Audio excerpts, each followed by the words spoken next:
Good evening, everybody. What a time it is to be a Gateshead fan. Wembley coming up and safety assured in the National League. Something we all dreamed about at the beginning of the season. We've done it a little bit more comfortable than maybe we thought it might have come down to, but an outstanding run in the last 8 weeks has seen Gateshead get themselves over the line, and over the line with Dorking. It's rare to see two teams celebrating at the end of the game, but that's the way it happened on Tuesday night. Were you there? If you were, send us your messages in. I thought it was an entertaining game. It wasn't drab, but we could have done with a couple of goals. But also as well, we're safe. What's your thoughts on that? And also now we can start potentially look at the teams we could be possibly playing next year. Of course, we know Ebbsfleet are up. It looks like it could be filed from the National League North, and then we look above. It's Rochdale and potentially Hartlepool, but they've got a big game this weekend. But as you can see, Mickey isn't here. He's at the ladies' game. We have got an update on that. They're playing live at the moment down at Thornaby. But Davey's here as well. So evening, gents. How are you doing? Oh, fantastic evening, Mark. Evening, David. It's I was dancing on the streets of the Isle of May on Tuesday night. Even though Mark was a bit confused by that chat. But how are you, Mark? Anyway, I'm good. Full of busy. The last 2 weeks of the season's going to be hectic. I was telling Dave earlier in the week that I'm probably going to be late to the commentary for the last game of the season. Because I'll be at Croft Park for the 3 o'clock kickoff, and then flying it down to the International Stadium to join him probably 4 kickoff, I'd imagine, if not slightly after. Just on, but it's all right. I'll keep your seat warm for him. But no, just obviously, Mark, you've got a lot of things going on. You cover a lot of the North East Non-League football, and there's a lot of teams in the mix. Either, well, obviously Blythe for the relegation battle, but there's teams that could be in the mix to get into the Northern Premier League. There's loads going on this weekend. It's the final weekend of the what's a British phrase for it? The regular season is what the Americans call it, but that makes sense, doesn't it? Yeah. So you've got Northern League Division 1. Newton Aycliffe are now going to be in the Northern Premier East. They won the Northern League last night. Yeah. Congratulations to Brian Atkinson and his side. Unquestionably the most consistent side in the league this season. However, there is also a playoff. So the team in second plays against a team from third or fourth bottom in the Northern Premier East, or one of their leagues step 4. And it just so happens this weekend that second placed Ashington go to third place Bishop Auckland for what is effectively a winner takes all tie. Yeah. In the second division of the Northern League, on the last day of the season on Saturday, the top 2 play each other. So Borough Rangers, who are currently top, play at home against Horden Community Welfare. So it's a big game there. And then, as you said, Dave, you've got the situation we mentioned with Dunstan UTS, who can get into the playoffs if they win and one of the 3 teams above them loses. One of those 3 teams is Hebburn, which is where I am on Saturday for their game against Cleethorpes. Mask should be safe probably by the time we finish this show, I'd imagine. They need a win tonight to stay in the Premier Division of the Northern Premier League. Morpeth they'll be safe as well if Mask beat Nantwich tonight. Obviously, we know South Shields will be going up into the National League North, and that is where, as we were talking about before we started coming on air here, Blythe Spartans did themselves a big favour on Tuesday. I'm sure that'll go down like a lead balloon, but did themselves a big favour with a win at Farsley, which has given them a good chance of securing their place in the National League North. And bizarrely, going into the last day of the season, Spennymoor, who've really been sort of riddled with inconsistency throughout the season, still have a chance of getting in the playoffs. Have they really? I haven't looked at it. Yeah. Spennymoor would take quite an unlikely combination of results. There is still a chance there could be another North East team in the National League next season. Obviously, if we take it into account, Hartlepool could be in as well. But let's hope. But also, I think Spennymoor can do Blythe a favour, because I think they're home to Farsley on the last day. So they are. I tell you what, that North Division next season, it's gonna, if Blythe's still up there, which isn't it nice that we can all sit here and talk about that, because yeah. lots of messages coming in. Trina, Mickey's phone's died, but it's 3-0 at the moment to the ladies down at Thornaby. Livy Black has got 2, and Katie Lemon, I think she opened the scoring. We've got a message from Liv, evening to you all, even from Trina as well. We're going from sea to sea with this podcast.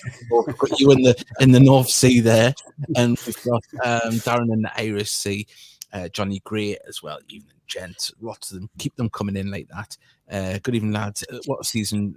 Proud of the lads. Well, Mark, I think we all said at the beginning of the season, if we survive, it's a massive achievement. The story of the season is a lot more complex than just saying, look at the league table. You know, you've got to look at the way Mike Williamson, Ian Watson, and the rest of the team don't get enough credit because it's always those two that get mentioned. But, you know, Louis Story, Carl Magny, James Montgomery, Chris Bell, they're all in there. They're all working together, and they've had to overcome some obstacles this season. Okay, some of the transfers weren't great early in the season, as well was the injuries. I have to mention Rob Elliott as well, because he left him out.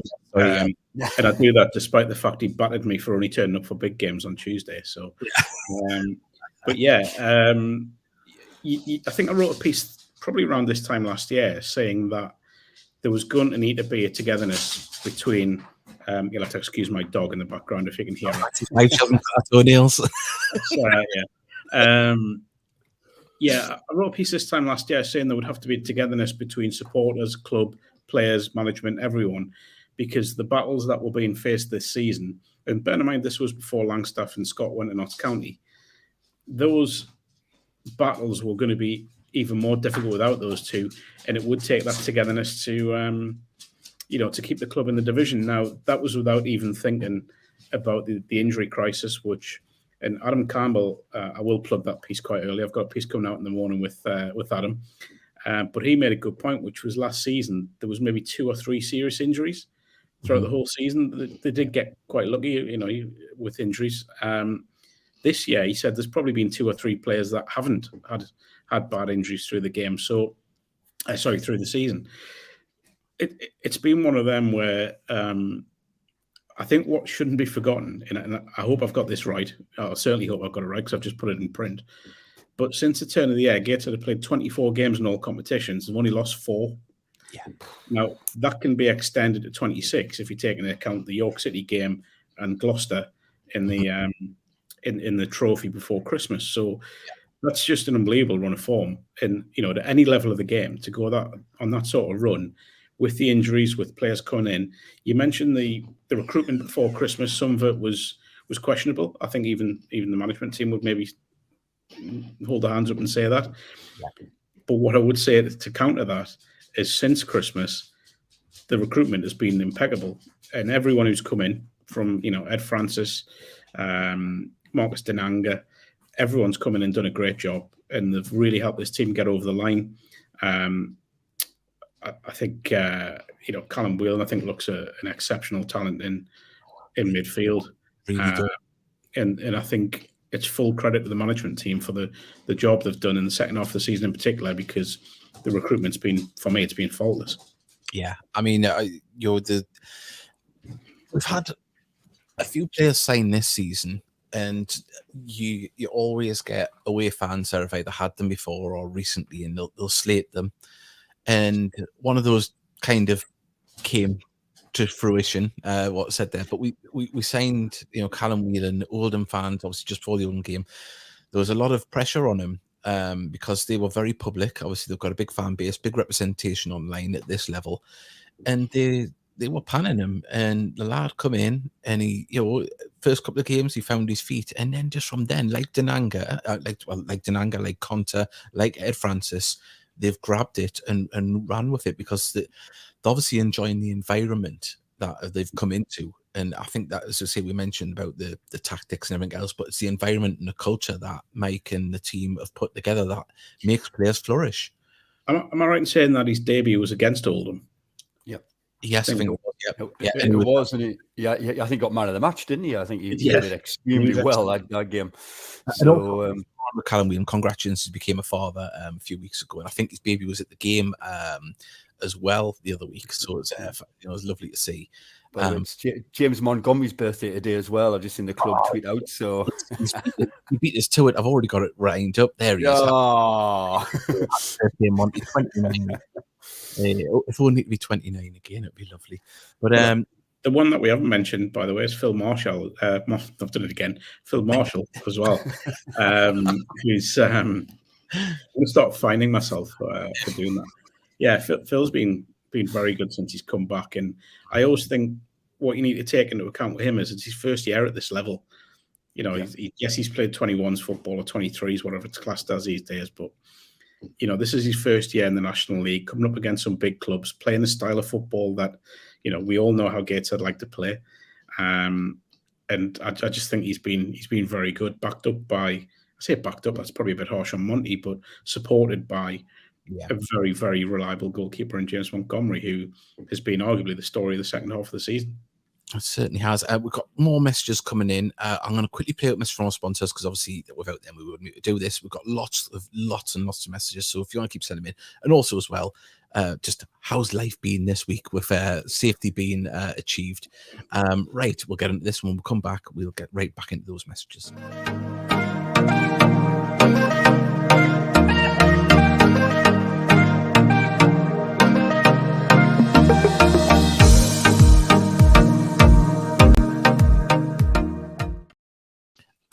A friend of the show who will help us get some a lot of subscribers, Cow Daily, he's put Make and Busted management team of the year if we win at Wembley. It has to happen. Our budget is 50 pence in a Kit Kat. I think you'll find it at Twix. I think Crawley will go down, says Liam K.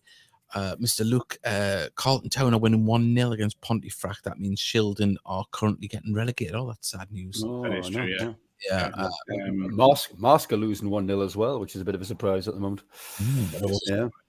Early days. Yeah, not even half an hour gone yet.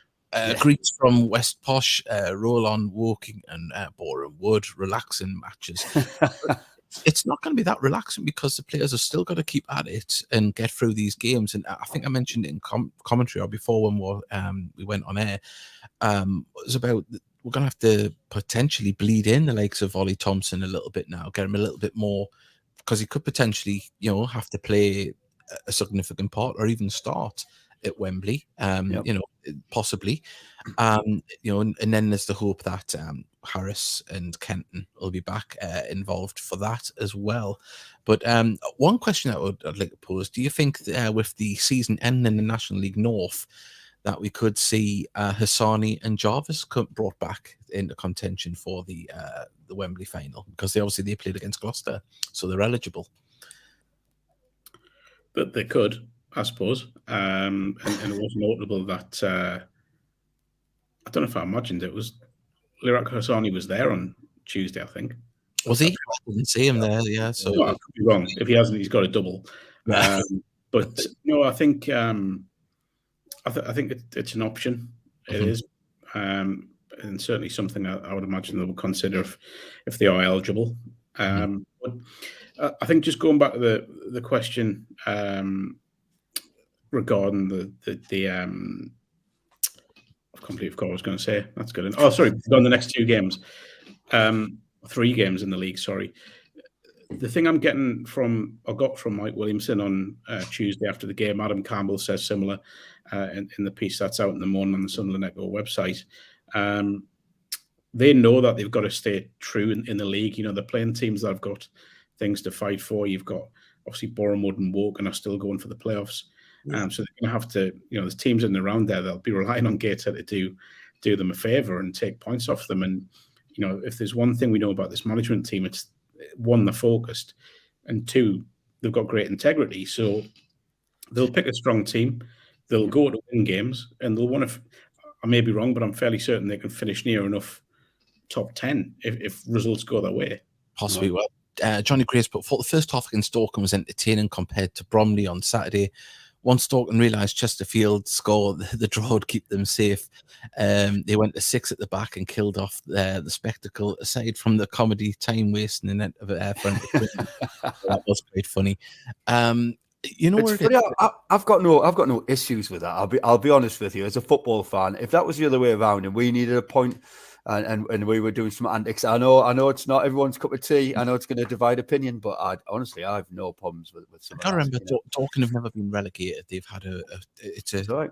Roy of the Rovers rise through the leagues. But when you see that, you would think Gator were doing the same, but Gator were going till the right in extra time, going for that injury time. Sorry, going for the winner. They didn't sit. They didn't rest on the laurels and think, "Oh, let's just pass it around. We're safe." They were going for the win, and it's just alluding to what Mark said there, that they've got integrity and they're going to keep going for it. And I think we'll see the team, still push. Well, I can tell you one person who enjoyed it, their defensive performance, was Mike Williamson, because he said he really enjoyed watching the way they defended. And, I said it in commentary a lot of times, they denied Gateshead space. Mm-hmm. I think 2 or 3 times we both said there's 21 players on the pitch and 22 players on the pitch, and 21 of them were in Dorking's half because they sat back that much. There's actually a player who I kind of singled out in the first half who I thought was going to have a mare. He did have a couple of shaky moments, but Dan Gallagher was actually was really good at holding the line at the back for Dorking. So just a bit of credit there, because I felt guilty afterwards when you he's having it because it was touches, but he did what he had to do. You're turning dead nasty. Do you know that? Sorry? Turning dead nasty. I know. Well, he said some nice things about Spartans on Tuesday night, so he maybe he's got a bit of a softer side. That's called diplomacy. Mr. Luke's put, I don't care about Woking and Bournemouth games. I would say draw. Both draw. No, keep the momentum going. For Wembley. Yeah. And the other side of it is you've got players that are playing for contracts next season, and you've got players that are playing for places at Wembley. So, yes, I understand there's no pressure on from a supporter's point of view, but there is very much pressure on the players from kind of 2 angles, I guess. Mm-hmm. Well, this is an interesting fact. I mean, obviously, there was a little time in the season where 1 or 2 Gated fans were maybe losing faith in the process. There was, vocal things online. But Dave's put here, obviously, we've won a lot of praise from other teams in the National League page by the way we play and approach games. Wrexham fans very complimentary about when we play them with 10 men. But not only is it the teams and fans, it's the management of other teams. And we've seen other managers have had to... It's been refreshing. It's nice because they're talking about us, but they've actually laid it bare and just said, look, they've been better than us. And, I can't remember which manager it was that said that we played like Notts County, which is high praise because obviously the points this season. Was it the Aldershot manager? I think it was the Aldershot manager, wasn't it? Was it him? He said it after we beat them. So yeah, it's been it's been refreshing, hasn't it? But that's credit to the management team because they've stuck by it. They've tinkered with it, of course. I think the injuries towards the back end of the season and having more defensive players, they've adjusted. And but I think I mentioned in commentary as well that when we first came down, we were playing with 5 at the back and playing good football got us to the playoff semi-finals. So it wasn't a completely new thing for Mike Williamson to put that in place. But when we signed the likes of Langstaff and Campbell and Scott, that changed that dynamic, and we could afford to have more forward players. But they've reevaluated and sat down, and I personally believe that this formation lends better to our style of play from building from the back, because you can have like a quarterback sort of Louis Story. That you got Robbie Tinkler pull off the right wing, back position, and then you've got the right wing backs and left wing backs pushing forward as attacking midfielders. So it really lends to our style of play, especially when we're trying to pick out a defense, because with the amount of possession that we have, teams do sit deep, and we have to try and pick those pockets. I'll be intrigued to see what happens when Kenton Richardson's back fit. I'd imagine you'd probably see Tinkler go back to right wing back and Kenton Richardson play right side of a 3. But it's a great option that they've got to do that. And what I've named sort of 4 defenders there. I don't know. I think Kenton might go left wing back. well, I mean, Yeah, the variations there. I mean, we know they can all play in different positions, but I think Tinkler at the back with Story and Pye is a beautiful combination. They're all silky smooth with the ball at the feet. I think as well, though, the big thing about that is, and I include Phil Marshall in this, that they can all play out. They can all play out from the back. They can all bring the ball out, and that's what lends into the style of play more than anything else. Just to pick up on something, like I know you were saying, obviously Mike implemented this style of play and formation. It's very much, I would say, a joint effort. Ian Watson's, of course, as well. Louis Story, people like that. Yes, Mike will probably be the one that will have the final say, but it's very much a team effort when it comes to team selection and tactics and things like that. And I think, I mean, I've known Ian Watson for years. I've probably gone on for 10 years now, and I think when you look at what he's done at Gateshead, worked his way through from being strength and conditioning to what he's doing now, when in some games he's been effectively manager because Mike's played. I just don't think you can underestimate Ian's role in where the club is now compared to where it was 4 years ago. Say they really do like complement each other in their styles and have the same belief, don't they? So it long may it continue. And say it's got to Wembley and promotion and survival. I think probably one of the best management duos that Gateshead's ever had, considering the budget restraints as well. But obviously we've put up a bit of footage here in the background of the game on Tuesday. We've got more messages coming. We've got Luke Walsh, who runs the National League podcast. Thank you very much, lads. Lovely lad. If anyone hasn't seen his channel, please do go there. I want to get in touch with him because we want to get Aaron McLean contact details to get him on our show. We've got, I hope Maidenhead get relegated, Luke. If Maidenhead lose against Barnet on Saturday and Torquay win, we could be probably looking at the relegation of Maidenhead at the International Stadium. Well, that's where Mark earlier was saying about the next two games, crucial for them two teams for the playoffs, but also the last game of the season it's huge for Maidenhead because they've been sucked into it, haven't they? The last sort of 6-7 games have just dropped like a stone and find themselves right in it. Yeah, I think York could be flirting with it as well, and on the last day of the season. Got here sitting comfortable and warm. God, it was cold on Tuesday. It looked beautiful on the camera here. It looks like a lovely, late spring or early spring night. It wasn't. It was absolutely bitter. It felt like December. We've got Charles Waff. He's put, hi boys. Good evening. Sorry, I'm late. Not worry. And his injury. Of course, he did hobble off. I've heard nothing about it. I don't know if Mark has, but he was walking very stiff-legged, wasn't he, after the game? He came back out after the game, so I'd imagine it'll be precautionary, and maybe he won't play the next couple of games with a view to Wembley because he's more than he can't play at Wembley. Sorry, ignore that. I'm talking. No. Yeah, but yeah, I thought just going back to Tuesday, I went back and watched the highlights earlier today. And I'm still utterly convinced that was a goal in the second half, by the way. Yeah. Have you seen the photographs as well? Yeah. I've seen photographs on social media of still frames. It looks a goal, I'll be honest with you. Yeah. But it's as you guys said on Tuesday night, it's so quick though, isn't it? In real time, it happens so fast, and there's no technology available. So who'd be a referee? But that actually brings me on to a little something else. You may have seen that we've got Pete Graves penciled in for the 17th for the Wembley show, as we're calling it. Obviously in the build up to Wembley, we have got another guest penciled in.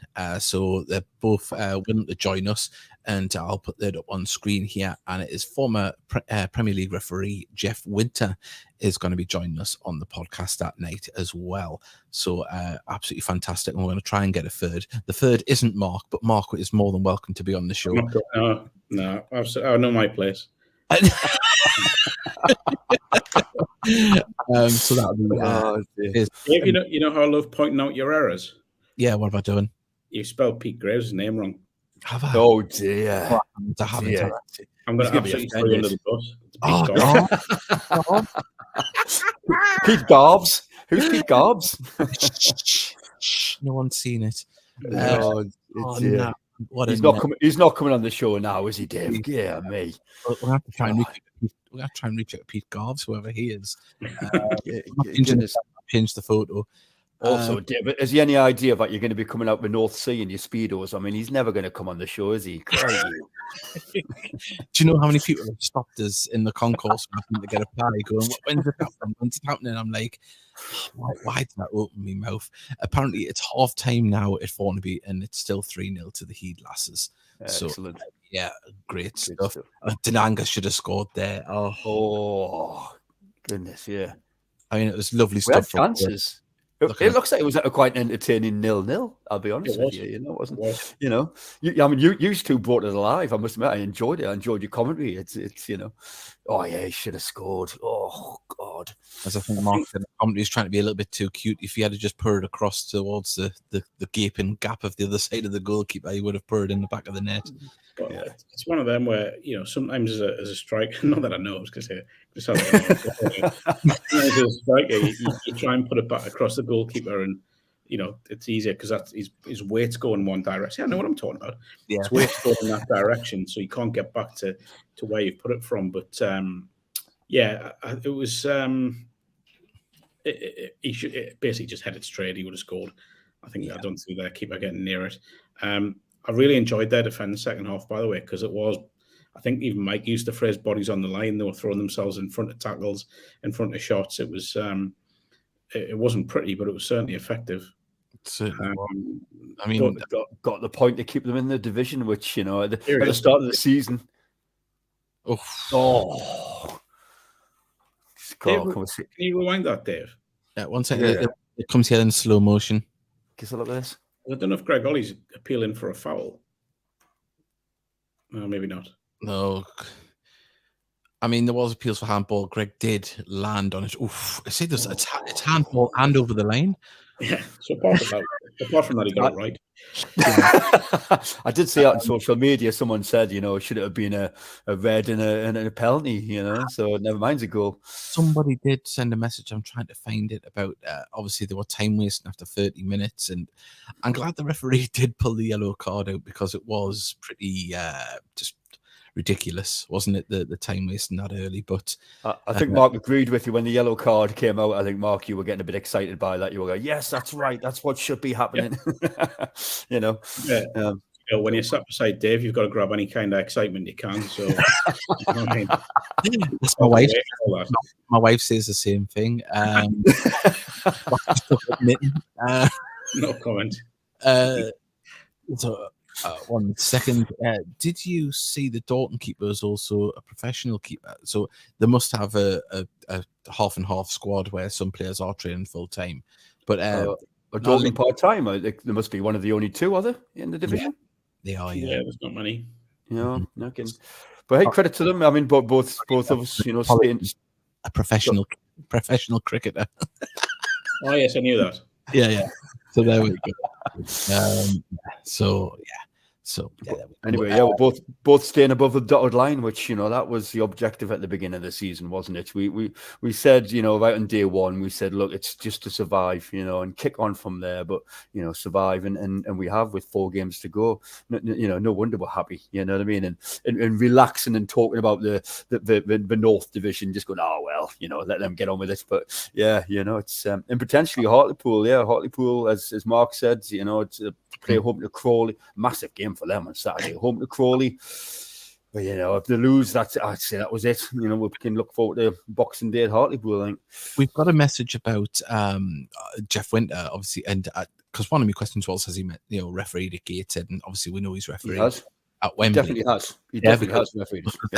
John Thornton was mascot when he refereed in the mid-90s. So there you go. I can remember when we were in the conference in there he is. In the oh yeah, he is there. Sorry. Well spotted. I can remember in the 90s, especially when we were the season we got relegated from the conference as it was then, that the referees, Football League referees and top flight referees would often referee in the conference, because can you remember? I think there was a referee once knocked out. Can you remember in the late 90s? Well, it would have been 97, 98 season. There was a linesman assaulted in a game and he was knocked out. and then he refereed us the week later. I remember that. I've got a good memory. Yeah, they eased him back in with Gateshead. But yeah, no, no. I know it sounds daft. Yeah. As you can tell, Dave, I wasn't born in the 90s, so I don't know what you're talking about. So I think Mr. Luke's thinking is Ryan Reynolds the other guest. No. No, imagine that. It's one you should try. Hey, did you see they've announced friendlies today against Manchester United and Chelsea in the United States? That's ludicrous, isn't it? Come on, that's ludicrous for, you know. Well, also as well, the Welsh FA are going to be taking international to the racecourse ground as well. So they are really, making waves in world football, really, aren't they? There'll be a championship club in a few years, won't there? I'll tell you something. Did you see the British FAs have put in a bid for Euro 2028? I think. Yes, it could work benefits for Gateshead, because if clubs or countries are looking for somewhere to train when they're playing at St James's. It has been done before, hasn't it? Yeah, it has. Clubs that play Newcastle in Europe in European competitions have trained at the stadium, I believe. So could have benefits there. Right. Absolutely. Apparently, Boiler Sports TV was, I know that ball boy as well, so he's got a little claim to flame there. That was not being funny, but Bobby Joe Thompson, that was Taylor even, that was pathetic. Ridiculous. I think it was just a joke. I don't think there was anything serious in it. Do you think it was a joke? No, yeah, I think so. I don't think that was serious. Hopefully it was. Oh. Paul Dave, Doolan. you need to slide into Ryan Reynolds' DMs. I don't know where you're going with that. We'll try. Paul Doolan, happy birthday, Paul Doolan, as well this week. I think it's today as well, Paul's birthday. So I think he's only. Happy birthday, Paul. I think his real age is 57, but we'll see he's 23. But happy birthday. Right. Also, as well, I would love you to like and subscribe. So if you're just joining us, we're going to play this out now. And when we come back, we'll carry on with all your messages. And as I say, how good it is to not be looking over our shoulder anymore. Mr. Lex. The Heat Army podcast needs your help. No, we don't need money. All we need is you to do one simple thing. It'll take less than a second. If you could hit that like button, the subscribe button, and share whatever post that we put up regarding Gateshead Football Club, it'll go a long way in helping the show build and ultimately helping us push the club to the moon.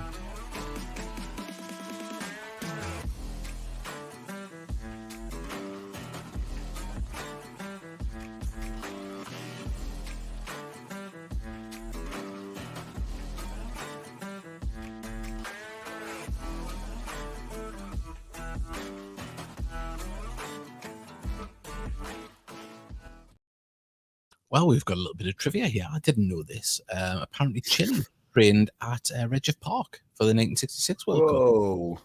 I didn't know. Johnny, you picked that out. Where did you pick that fact from? Mark's opened a can of worms here. Atalanta, when they played Newcastle in pre-season, trained at Gateshead National Stadium. And Paul Doolan says, cheers, I feel 75. We all after this season. Jesus. And Boiler Sports guaranteed the guest is Simon O'Rourke from ITV. Can't get rid of him. You kind of get him on. It's hard. I've been trying. Like Simon O'Rourke, he's really good. Just have to get him at Wembley. Oh, we'll get him at Wembley. That's what we'll do. We'll get him drunk and be on the podcast all next season. Obviously, Wembley now it's not so much a dirty word, I'd imagine, around the dressing room. The players can start to look to it, but hopefully, as I say, we've kind of said before, they're going to stay professional in these last 3 games. It's not going to be fully there, but once that full-time whistle goes on against Maidenhead, then it's full on Wembley, isn't it? The merch should be on sale at the ground. I'd imagine the PR machine will go into overdrive. I'd imagine videos from Jack McGragan. We know what he can do. He'll portray some drama to try and whip it up. And, it's just exciting. Any news on the merchandise from the club? Anything come out? I believe they're hoping to have stuff available at the Maidenhead game. And then then from onwards from there, I would imagine there'll be a club shop open at the stadium at certain times, and that'll be, I would imagine, be confirmed in the coming week. Any idea when Kenton is back? Well, we've seen photos of him training. I don't think he'll probably risk to the end of any time at the end of the season. I imagine Wembley is probably the target. Same with Will Harris, if he can get his fitness, but he's got over a month to do it. So hopefully we can bolster the squad, and it can't be a bad thing, is it, to have a few more players available for the final down there, and it's going to be something else. Oh, apparently, I did see this. Almiron was at the stadium last week. I think, was he promoting some trainers or football boots? Well, No. he had a photo shoot and he was like, get to the stadium holding a football boot. So yeah. Well, could he not go to St James's Park? Was he banned? Never has a photo been. To be honest, that photo is a lot better than the one of the I forgot the name. Brothers now. He played for Newcastle. He's at Leicester now. Perez. Ayoze Perez and his brother Nate had the gated scarf on gated stadium track. Gotta feel sorry for the lad who was sold an idea there, wasn't he, his brother? Wondering if we'll see any North East celebs support the Heat at Wembley. Gather, Shearer, Jimmy Neal.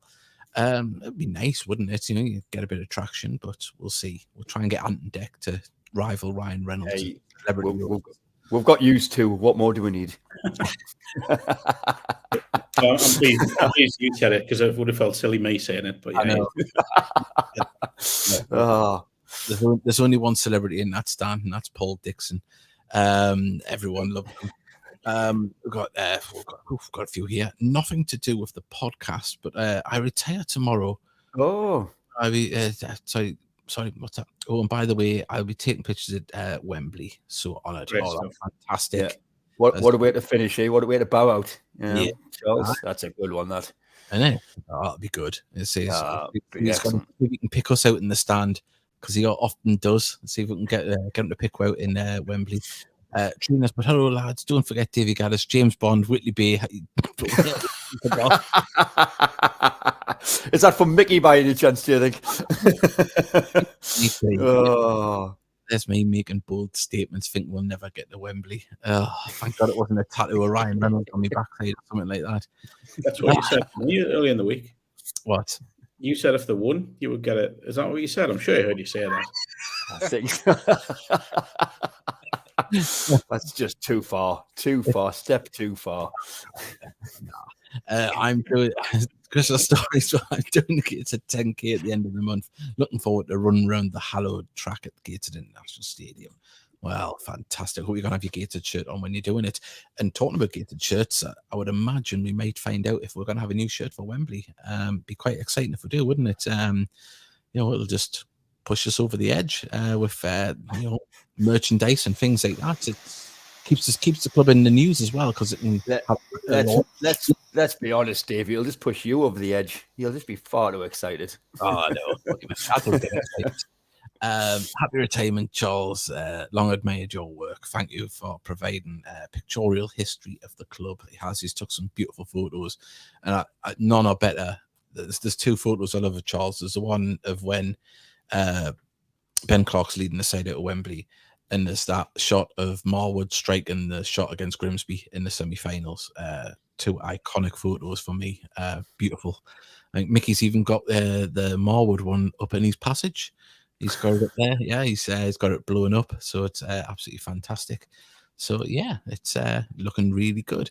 Obviously, we've got about 20 minutes left. So if you want to get your predictions in for Woking away, it's going to be a tough game. Woking very much in the mix. They'll want to cement that third spot, won't they?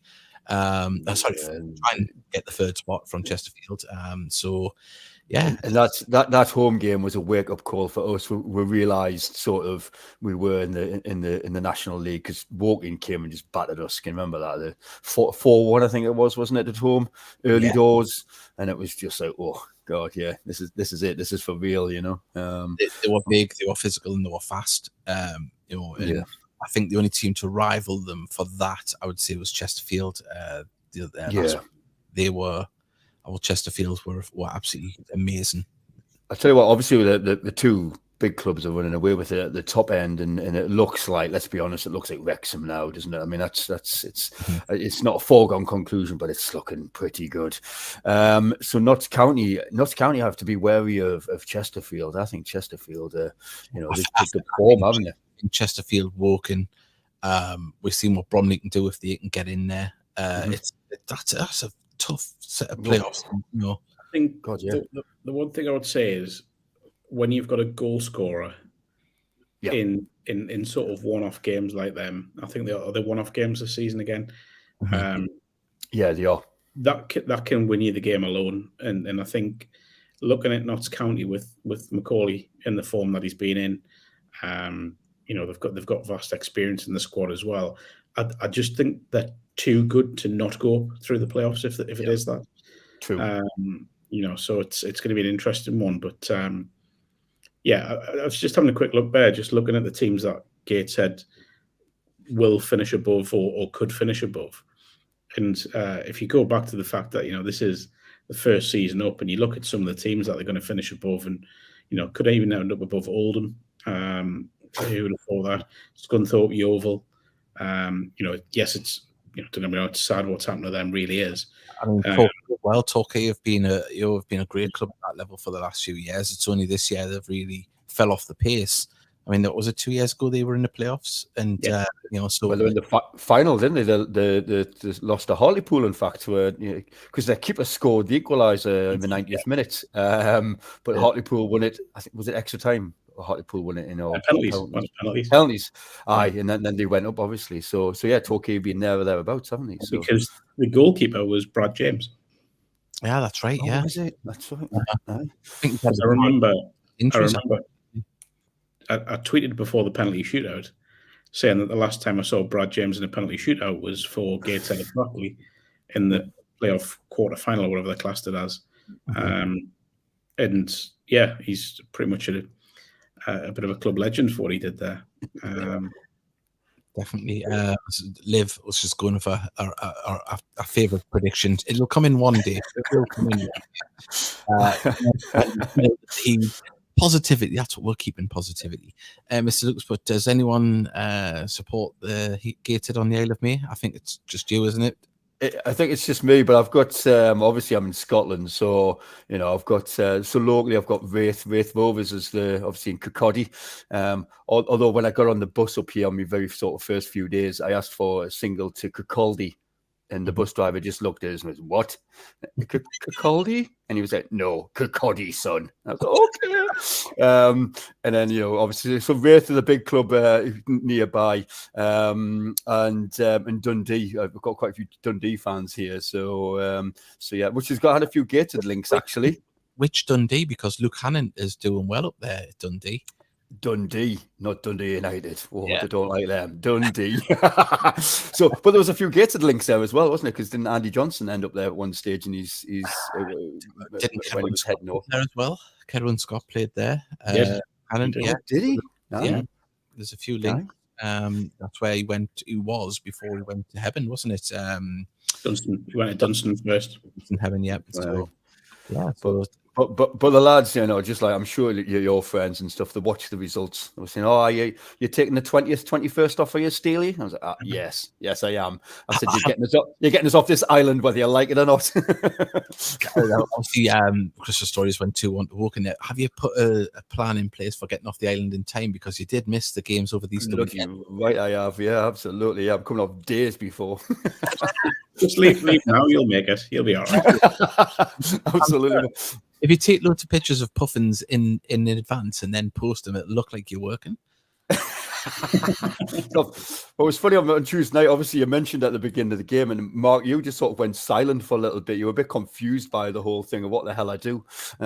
So that was quite entertaining to start that commentary. But anyway, what is the job title again? Is it head ranger? So I'm the. It sounds like I'm like the reserve man, but I'm the reserve manager. So I look after the nature reserve, basically the island. So anything and everything from, the birds to the blinking toilets. I have to deal with it. So when have you got Springwatch coming to watch a day in the life of you?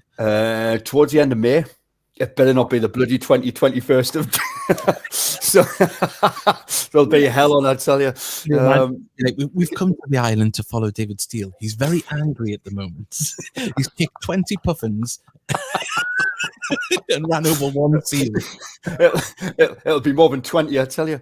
Yeah, it's towards the end of May, because it goes live, doesn't it, at the end of May, early June. So we'll have to do the last podcast of the season when it's on. We're doing a day in the life for your podcast. That's right. Oh dear. But anyways, yeah, tough game Saturday. Tough. Unfortunately, I'm going to go for 0-2. I think Woking are going to be just too good for us away from home. So I'm going to absolutely sit on the fence and say 1-1. Oh, I'd take that. I think we'll score. I think it'll be 2-1 Woking. I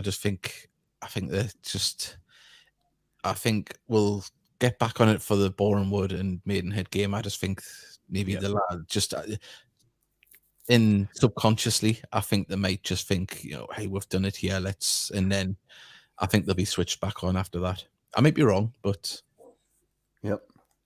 So it's a bit of a gap between the Maidenhead game, isn't it, and the actual Wembley final, isn't it? It's about 20 days, 21 days, something like that. I was talking about this, and I think me and Dave did as well. But the possibility of maybe friendlies could come into account. They might behind the scenes friendlies type thing. Yeah, it would make sense to keep like match fit, wouldn't it?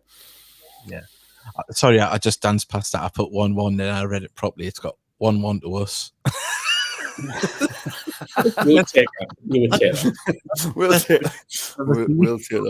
that. Am I right in thinking that it is the 21st final, isn't it? It is, yeah. Yes. So a month today, Dave, you'll be getting your first experience of Drunk Mark. Oh, goodness gracious! Imagine that. Crikey me. And then two weeks today, Dave will be stepping into the North Sea for the first time. But that's another matter. You know what it is? I'm going to do it on the sly. I'll get my wife to record it, and then it's done. Dave, I was going to sell tickets. I was going to sell tickets. I would have to ask him for a refund, I tell you that. We've got a question here. Steely, you're in the right place. Puffins are like, the Puffins are all gated fans like yourself, yeah. Well, they're aren't they? They're nearly all white with a bit of black. Absolutely. So, yeah. I'll say that we'll go grey shirt this season. I say, you always see Castro's away back to West Brom, but the club haven't announced it. Get him back for Wembley. That'll not be happening. He isn't. I just don't think it fell under the radar because they were after other players, and them announcements came out in that. So, and we've got here. Forget about Castro. Yeah, Cuba's trying to, and so are we. So you don't get that on total sport, do you? Also, it would be amiss if we didn't help the club push the away travel through their travel partners. Of course, Dawson and Sanderson have a lot of deals up. The club are still pushing them on social media.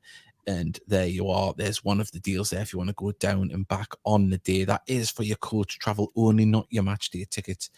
So if you do want to go down, and they do have other ones where you can have an overnight stay included as well for reasonable prices. That's a great deal, by the way. It is really good. I think from 139 you can get the train down and an overnight stay. So if there's any of those left, that's good value as well. So yeah, 1 second here. We've got another one here. We've got as long as no one calls the RSPCA, and when they say Davey coming out of the water, that's shocking, isn't it? I'd imagine they'll be on hand anyway. So, but why is that lad? Why is that lad smuggling a willock out in his shorts? It's all right, Dave. You can blame the temperature of the sea. It's cold, you know. I know.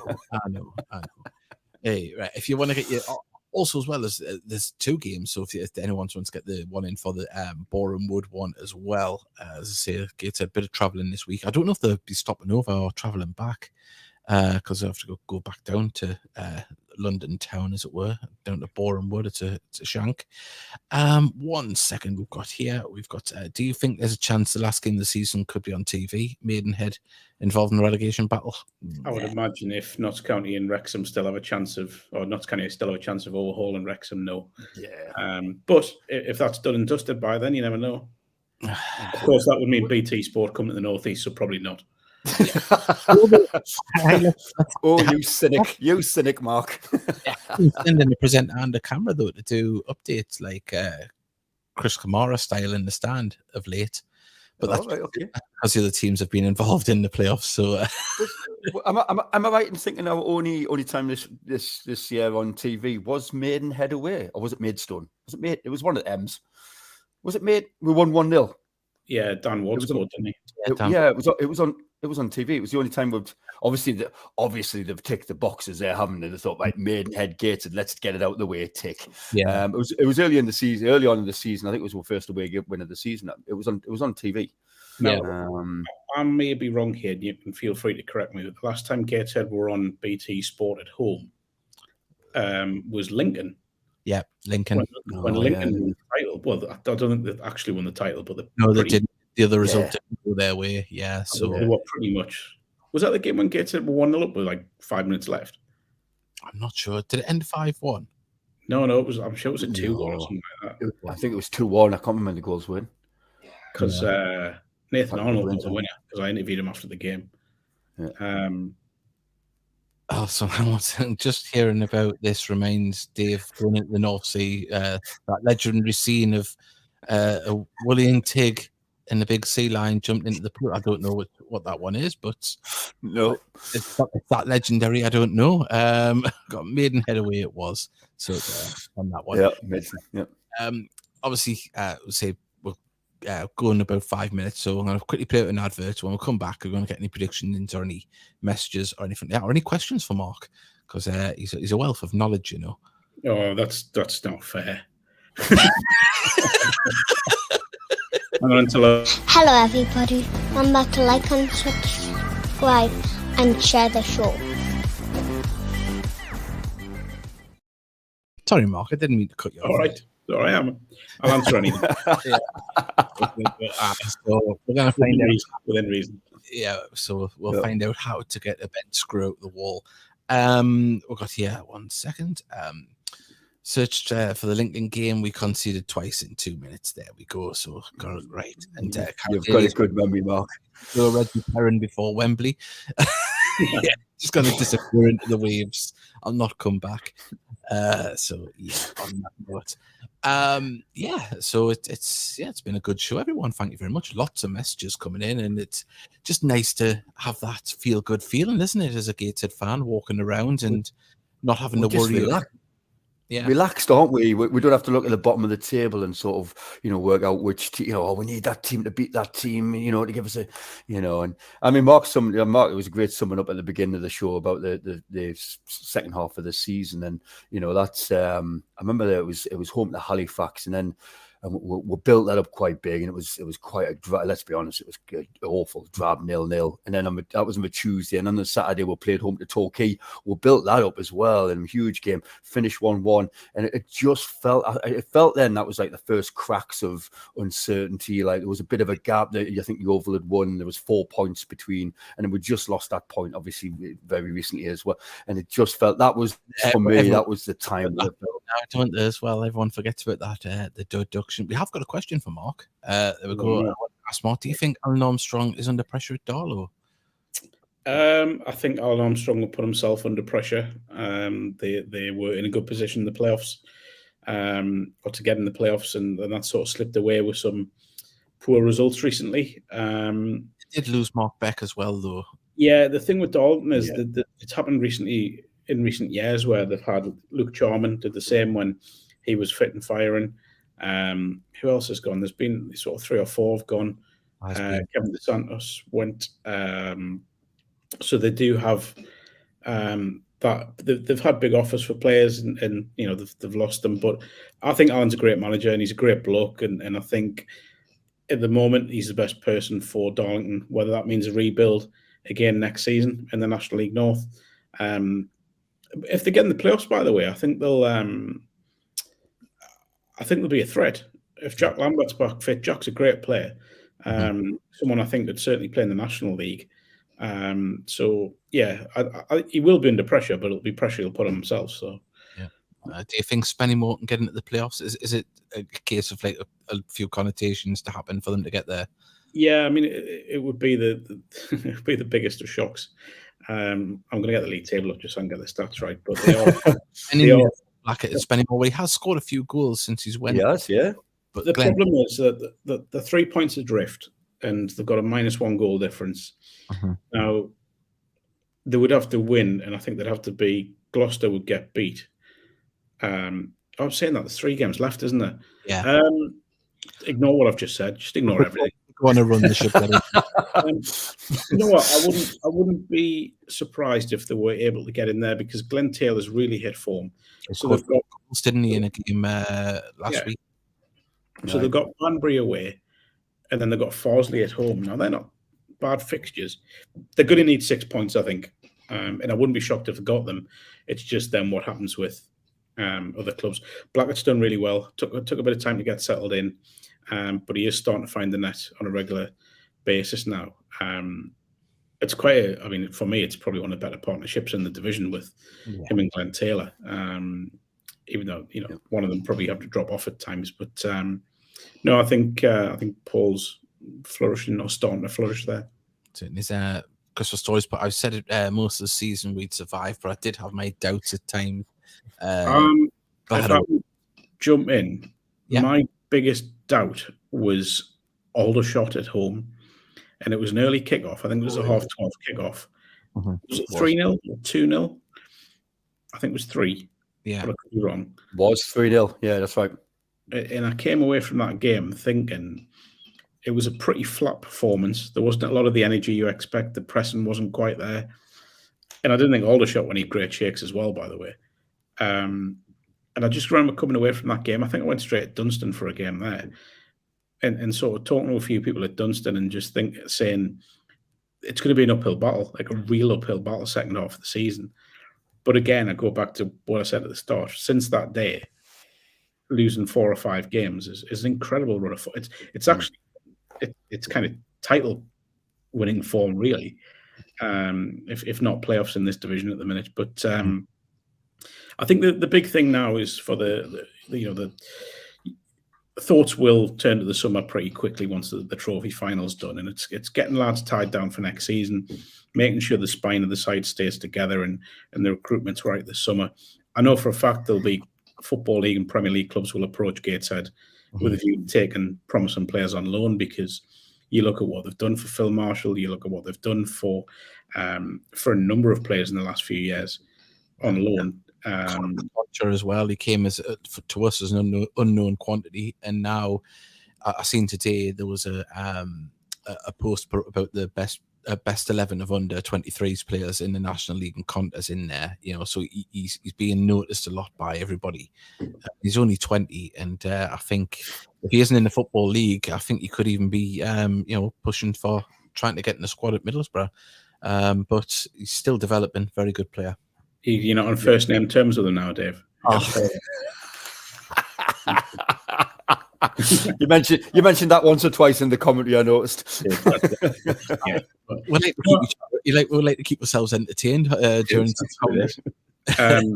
No, I think you look at Ethan Pye as well. I mean, he's been exceptional this season. You could arguably make a good case for him being player of the season. I'll let Little Super. I vote for him for his player of the season. So I don't mind saying I went for Robbie Tinkler, because I think he's been exceptional. But I do think Gateshead will be seen as a club that will be a suitable option to be for loan players to head to now from good, strong clubs at the top end of the Premier League and in AFL. So that route will be looked at again. There'll be players released by clubs that will have seen what, for example, Owen Bailey's done since he's come in. He's become a key player, even though he's been sort of rotated recently. We still know he's going to be a key player and will be massive in the remainder of the season. So I think what Busted and Mike deserve credit for, and Louis Story and Chris Bell and Rob Elliott, is that they've made Gateshead an attractive option for players that maybe wouldn't have looked at them before. And it's more about what Gateshead can do for their careers. For many years, when a player dropped out of the academy or from Newcastle, they would always look to moved down the country to stay in full-time football. Yeah. Now that option is there at Gateshead at a good level, national level. So it's just amazing, and long may it continue. Ken Webster's put, where's Mickey tonight? He's at the ladies' game at Thornaby. They were winning 3-0. We haven't had an update. Marsk is 1-1 at the moment. Is that good enough for them to stay up? No, not quite. All right. So hopefully they can. I think it's good enough for Morpeth to be confirmed in that division, though. All right. Can I ask a question to you two guys? Yeah. And I'm happy to take opinions. In terms of looking at what Mike and Ian have done since they took over in the aftermath of the takeover, and I think we said it the other night, Davey, that playoffs in the first season, second season was obviously cut short. Third season promotion, FA Cup first round this season. Stayed up, FA Trophy final, FA Cup first round. Where would you rank them in terms of the best management team you two have seen in terms of what they've done at the club? I think for me, when you put it in the context of the budget as well, because the team that Gary Mills had was, a good team, had good wages. It wasn't, of the standard of budget of what we've got now. And I think the way they've done it with, I'd say for me, they're probably the best I've seen, maybe even the best in the club's history for what they've had to deal with and what they've achieved.